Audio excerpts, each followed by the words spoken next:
now for the Shop Report with Barbershop Jay.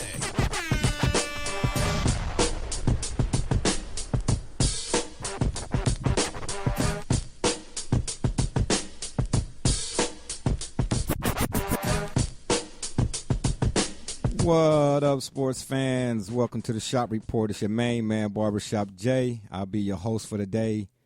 Here's what's happening. Now that the 2016 NFL Draft is over, finito, completo, it's time for us to do our Browns after draft breakdown.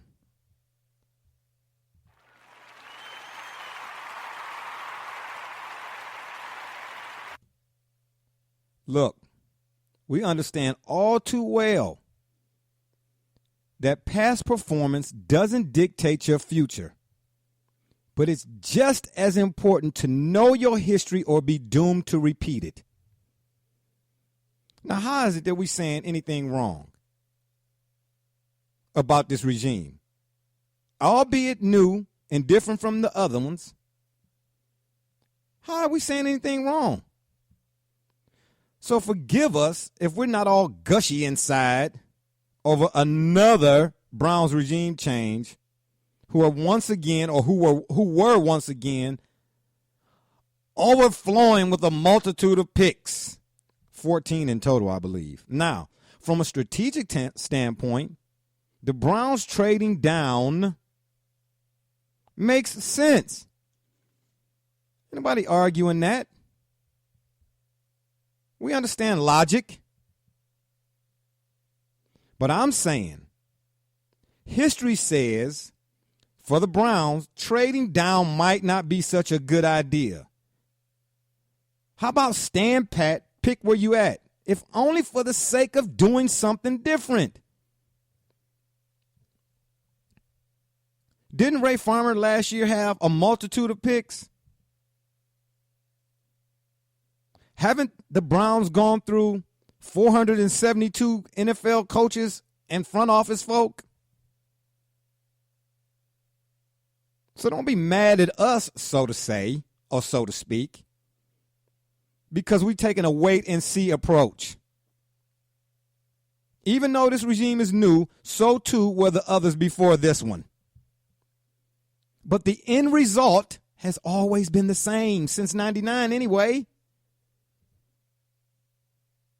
We're not down on this new regime or saying we don't want this new regime to work.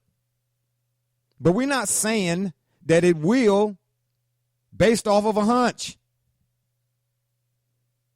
More than one person I've talked to, I've asked them, this regime is different from the other ones based on what?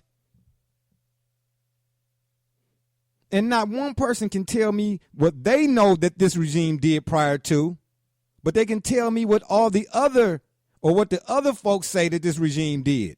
No, come on now. I'm asking you. What did they do? So whatever success you think this new regime will have going forward, it has to be based on something concrete. And not your gut.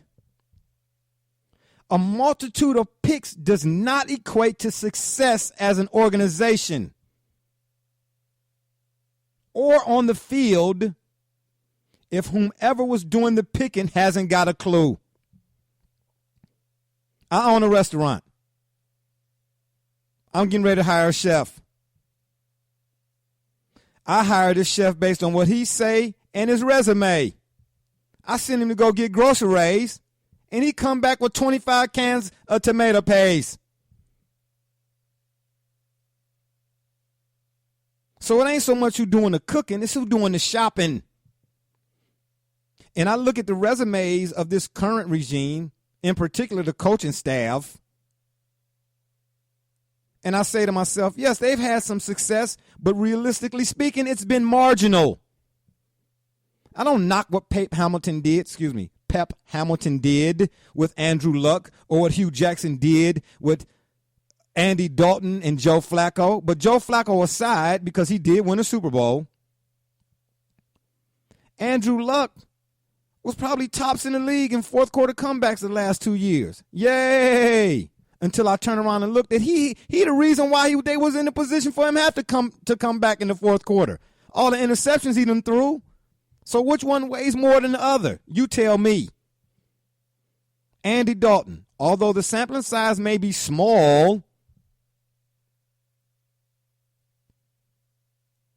this guy's regular season success has not translated to the postseason.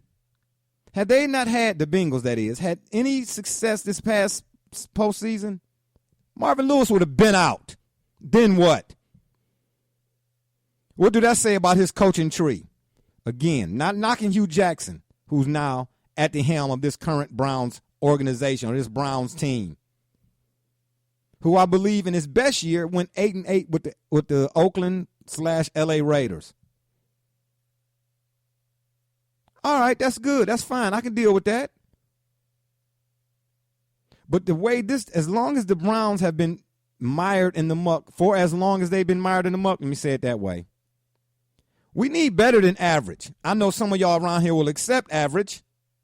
I get it. But this has been going on far too long for the end to be average. No.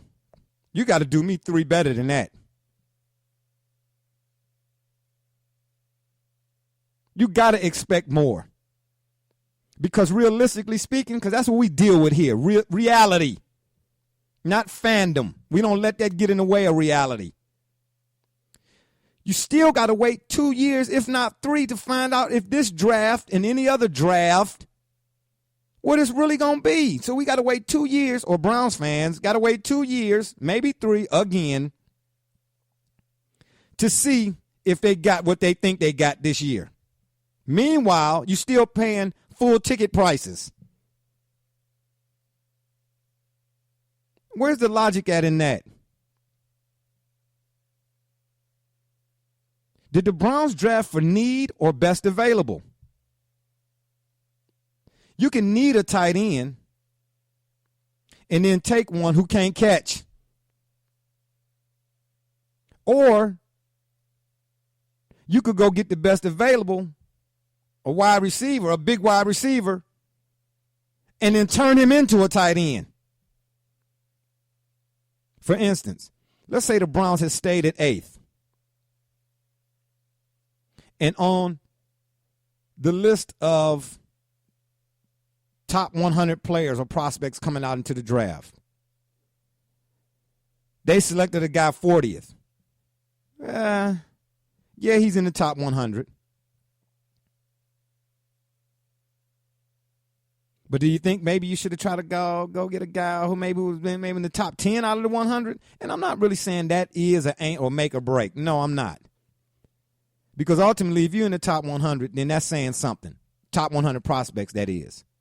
And for this, we like to use, there are 2 guys that we follow somewhat. That's Mike Mayock and Todd McShay. Most folks out there are familiar with these guys. These are NFL draft experts. But we like these 2 in particular because they've shown the most consistency throughout the years in assessing players going to the next level.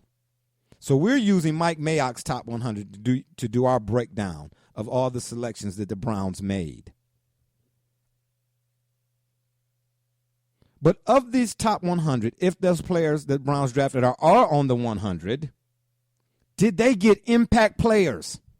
Not 2 or 3 years down the road players, which is cool, but impact right now players. Players who jump off the screen at you when in college.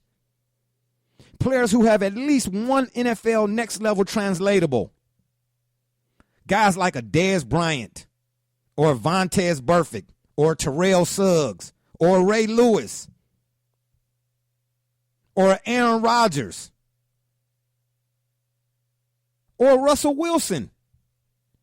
Because all these guys have one thing in common. You saw at the previous level, okay, this is a dude you want to watch for on Sunday. And not because the pundits say so to speak, but more so, which is what we do based off what we've seen, so to speak. What's an impact player? A player who shows up on film Or when you're watching a game or the game is watching you, the guy you hear an announcer say his name 1 time, 2 times, 10 times, 12 times. And not just in that game, but enough in that game will make you want to go watch more games of that particular player. And you say to yourself, okay, I done watched 8 games of this dude. And every announcer who's announced this dude's games, they always mention his name. That's the guy I want. You know, a friend of mine, a colleague and I, we used to do this thing every year. We were so excited about the Browns draft, as is the case with every Browns draft since 99. It's always the Super Bowl. We fell right into that trap. Man, who you think the Browns going to get? Who you think the Browns? Well, we stopped doing that because it don't seem to shake out. That's why we're doing this after draft. We want to see who the Browns selected and then tell you where they fit at going forward. But my colleague used to say, man, who you think they should get, man? I said, man, you know, I'm not doing that no more. When I say best available, I mean impact. Go get me the guy who's going to make the other team's coordinator have a bad case of insomnia. Or that when the other team's coordinator is game planning for the Browns, instead of using the X's and O's, they use this guy's number on the board.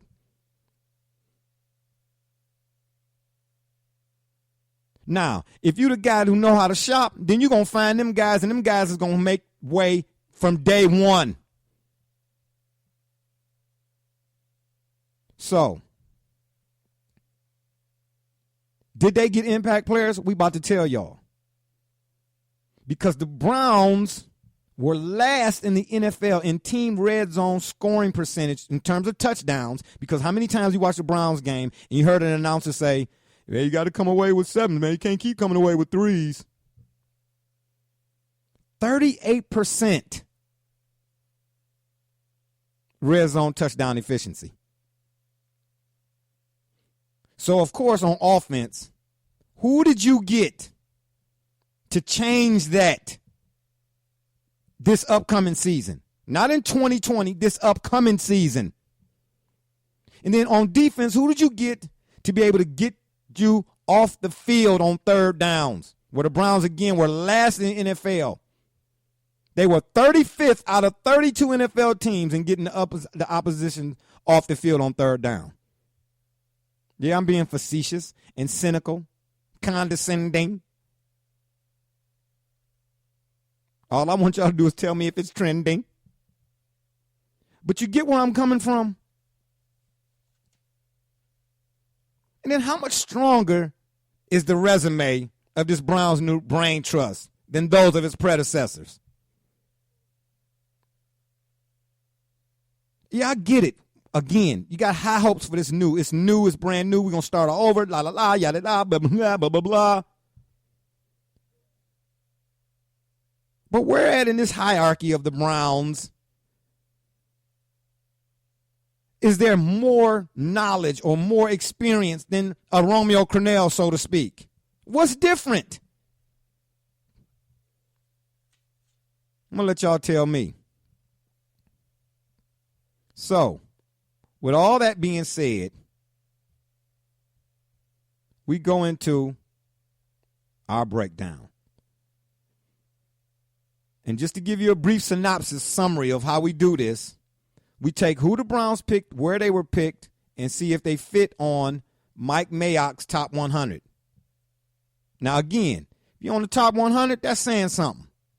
If you're not on the top 100, that's saying that the Browns coaches better be all that and then some. So up first is Corey Coleman, selected 15th, who on Mike Mayock's top 100 was 25th. Good deal. Now we give you the good and the bad on these guys. But with Coleman, seeing how he was picked first, we're going to give you a little bit more. Given his draft ranking, this choice in and of itself is not bad. However, consider Laquan Treadwell and Josh Doxson are bigger targets, and speed does not kill in the red zone. Size and grit does. As I mentioned, the Browns struggled in the red zone mightily last year. Big receivers make red zone touchdowns possible, especially if they can catch. Treadwell and Doxson fit that mold better than Coleman. Now, Coleman helps them on third downs and in the slot. But to us, the Browns essentially replaced Travis Benjamin when they needed to replace Josh Gordon. And when we mention all the players, because they did draft a plethora of receivers, we're going to the question still remains, with the other receivers that they drafted, in addition to Coleman, did they replace Josh Gordon? At least on paper. So, what's some of the good on Corey Coleman? He was the Biletnikoff Award winner. He had 20 touchdowns last season for Baylor.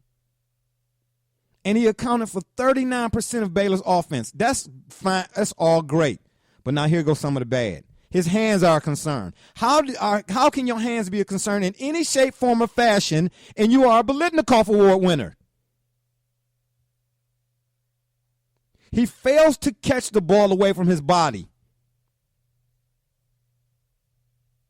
And he has a drop rate of 11.9%. Now, for all you analytics out there, I'll let y'all do the math. You tell me left, right, up, down, sound, around.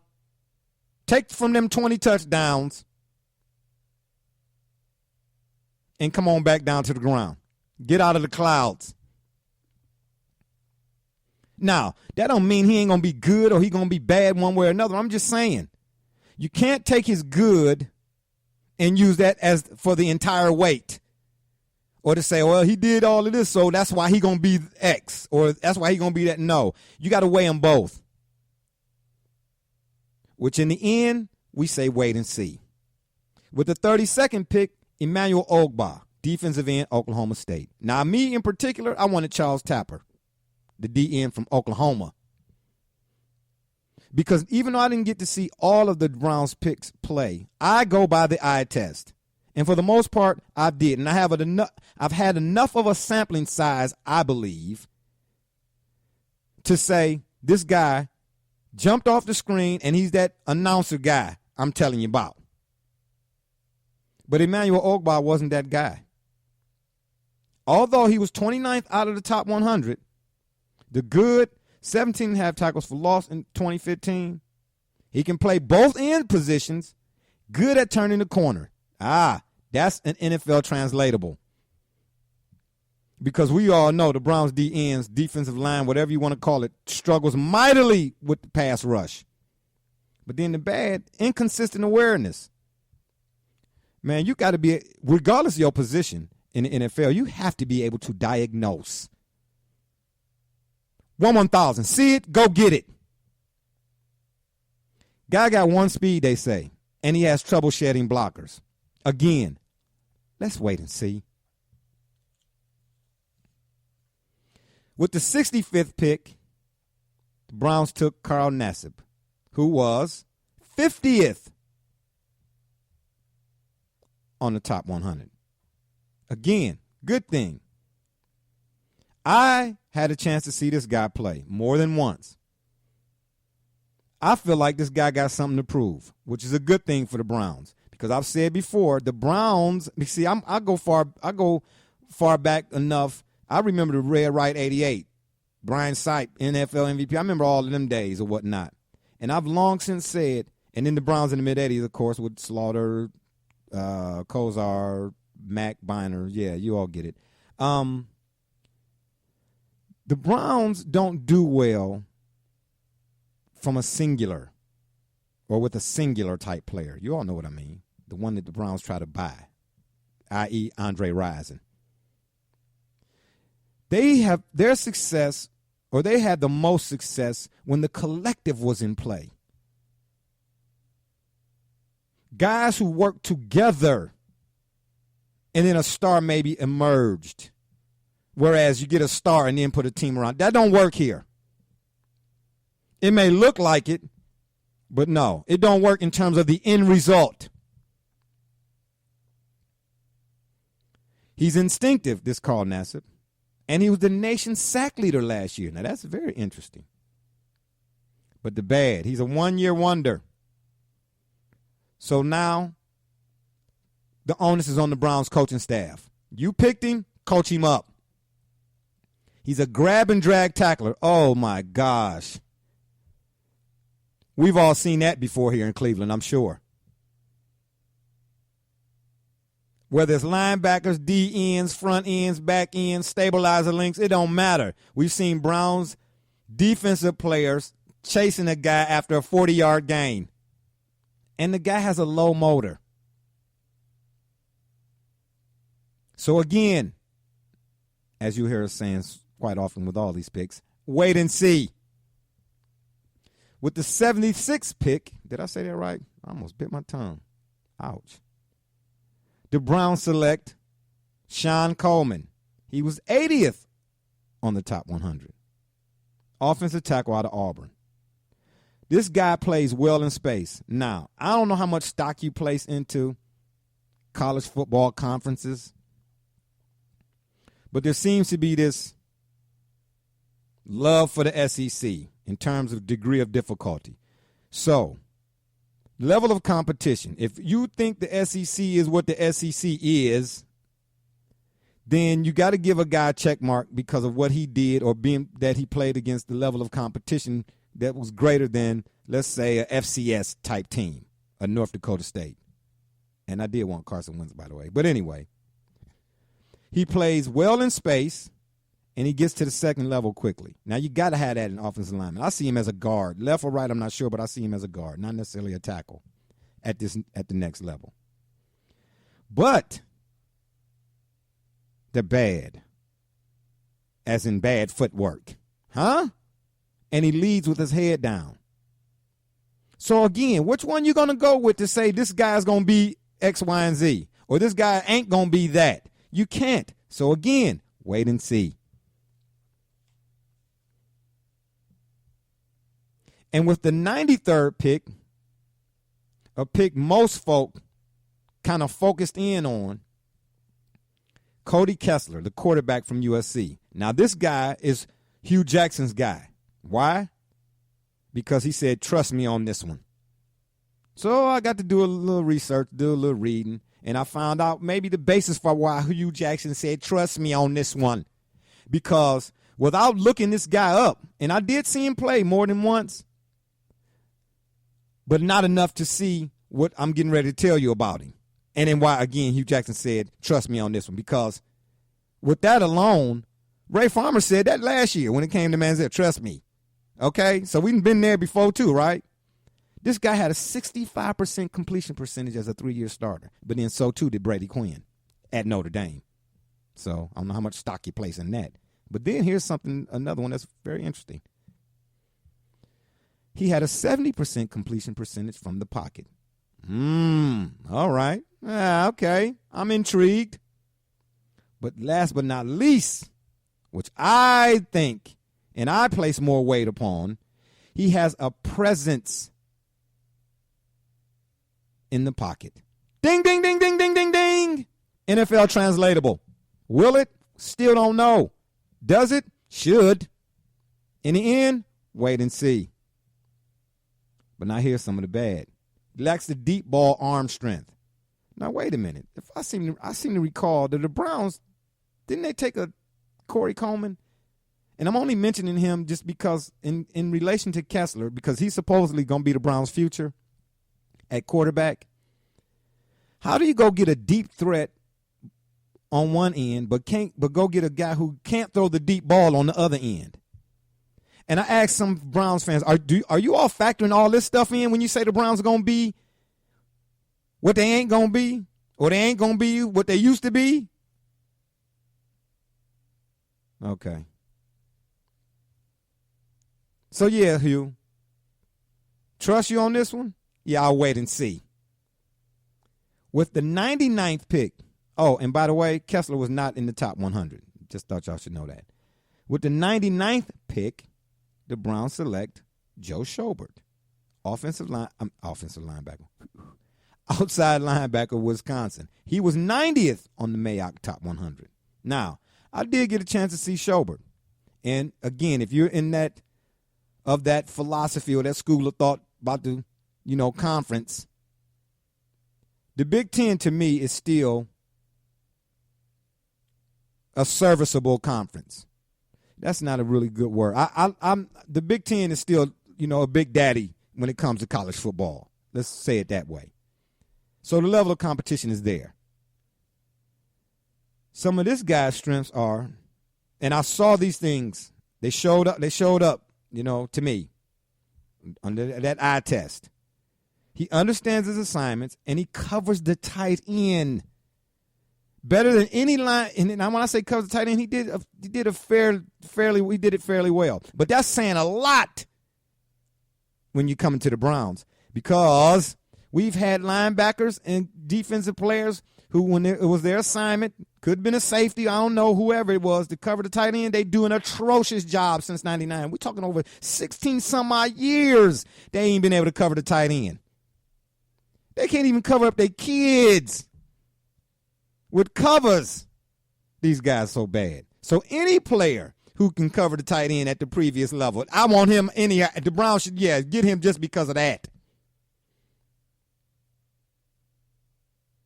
But then some of the knocks, or the bad, he lacks the typical size for an outside linebacker, and he misses tackles too often. Now, wait a minute. As far as that size thing, the old adage is, it's not about the size of the dog in the fight, it's the size of fighting the dog. But missing tackles, oh, here we go again. You mean to tell me we ain't seen that? Again, know your history, or be doomed to repeat it.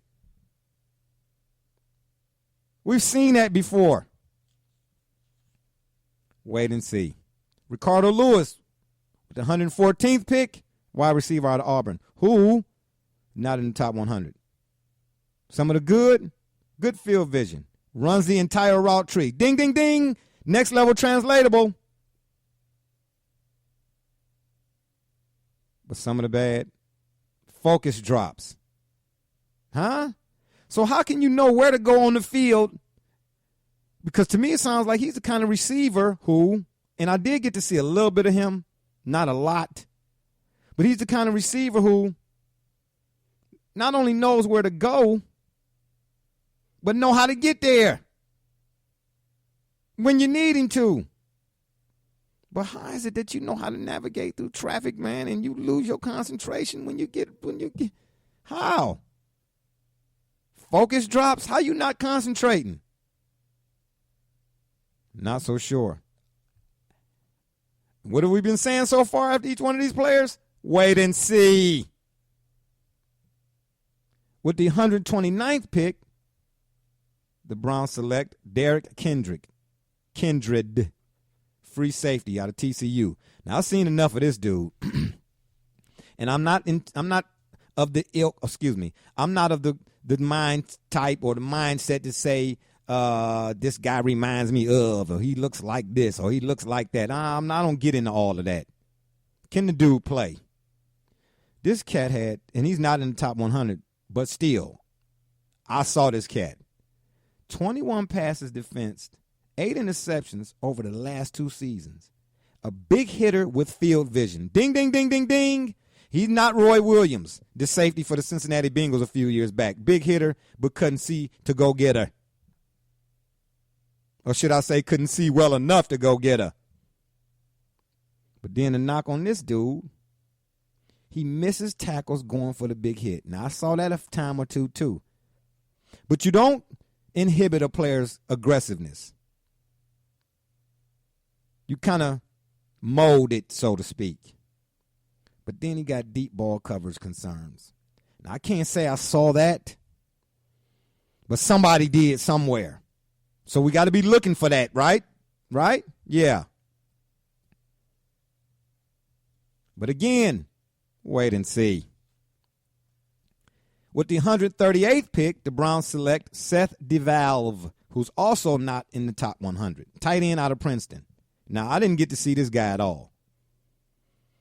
But one of the goods on this guy, he's a former wide receiver who understands how to run the route tree. And when I say route tree for a receiver, that's like tying your shoe for the average Joe who walk out the house every day. Got to know when to do a hitch and go. Slant, post, fade, in, out, dig route. Got to know. And you got to be able to get this separation to get there, because we all know the speed of the NFL is far greater than that at the collegiate level. And especially, it's fast only if you're playing Madden, okay? Yeah, if you're playing Madden. Yeah, my controller fell out of my hand one day because I had it on vibrate. What the Helena? So running a route tree will be to his advantage, I believe, as a tight end. But then one of the knocks on this guy is inconsistent hands. So how you that's your main asset if you're a receiver of any type. Wait and see. With the 154th pick, the Browns selected Jordan Payton, wide receiver out of UCLA. Not in the top 100, by the way. Didn't get to see much of him at all, maybe a game or two. So not enough for me from my personal standpoint to say or to go on. But according to Mike Mayock, he's a possession receiver. Okay, you need those for your third down efficiency. I got it. I.e. Joe Juravicious. But don't they already have that in Brian Hartline? I don't know. And one of the knocks, guy got a slow release off the line. Yeah, Brian Robisky. With the 168th pick, the Browns select Spencer Drango, if I'm saying that right, who, not in the top 100, offensive lineman out of Baylor. Some of the good, loves to mash defenders in the run game. Yeah. We need some nasty up in here. This is what Cleveland's supposed to be about. This is what happens to us when we play the Pittsburgh Steelers and the Baltimore Ravens, if not for the Cincinnati Bengals. But them other two, they smash and mash us far too often since 1999. Seals blocks with authority. Yeah. NFL translatable. But then the bad, dude got a body like SpongeBob, man. What's up with that? Top heavy. His upper is stronger than his lower. So I'm trying to figure out, it's all upper body strength he using when he in the run game. In the pass game, not so much. Again, wait and see. With the 172nd pick, the Browns select Rashad Higgins, wide receiver out of Colorado State. He, too, not in the top 100. Didn't get to see him. But he has an NFL translatable right now. Not tomorrow, right now. Catches the ball with his hands. But then he, too, has some bad that just raises question marks. He has moments of nonchalance near the end zone. Man, what is up with all these dudes having brain cramp moments in the moments that matter most? You got to be kidding yourself. Man, cut me in or cut it out if you think that this history or the Browns' history since 99 has not shown or won't show itself at some point in this reclamation project. I don't care how new the staff is.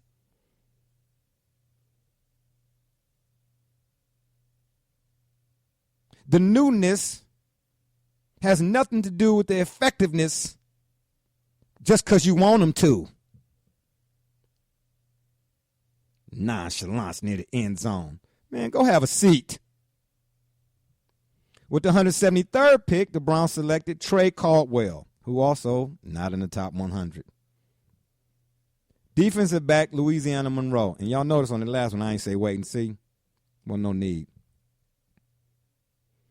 And there's really not much to go on this cat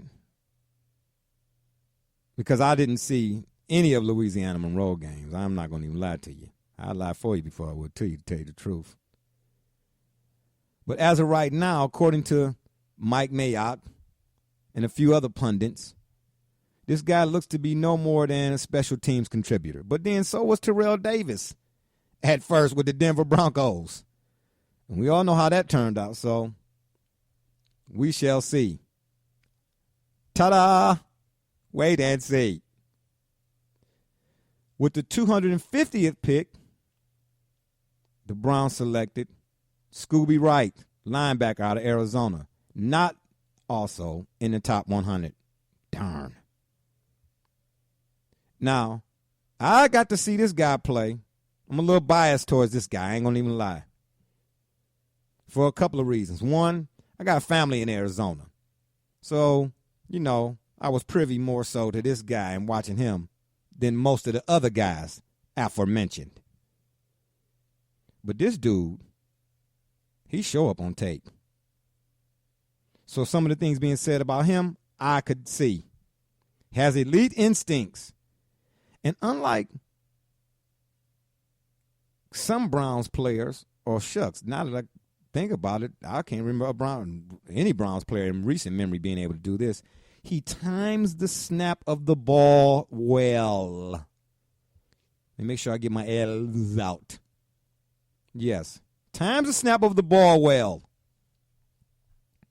Now, when's the last time all you Browns fans out there, when's the last time y'all saw that? Or are y'all even looking for that? Or y'all just sold on the idea of when they do the commercial after another Steelers blowout or blowout loss to the Steelers, and y'all see the commercial, come get your Browns tickets for the 2016-2017 season. Get yours now. Get the dog pound. Woof, woof, woof, woof, woof. And y'all just oversold. Oh, my gosh, I'm a Browns fan. Let me go get me a PSL. Please, have a seat.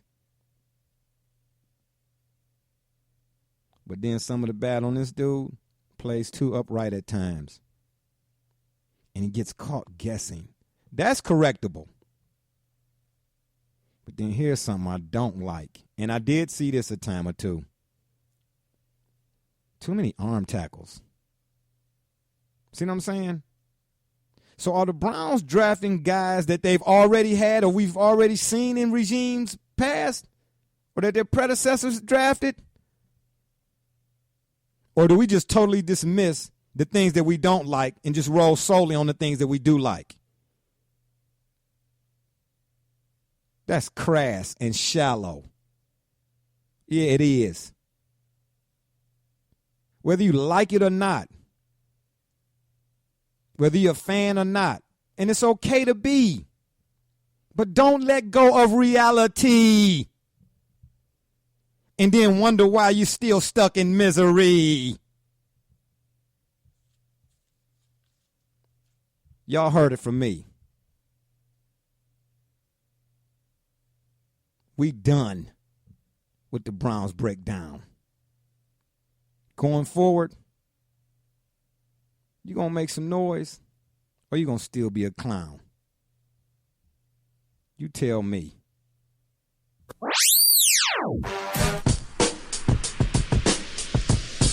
Well, y'all, it's been fun, but we got to run. We appreciate y'all for listening to the Shop Report. Y'all can check us out on Facebook and Twitter. The Shop Report, of course.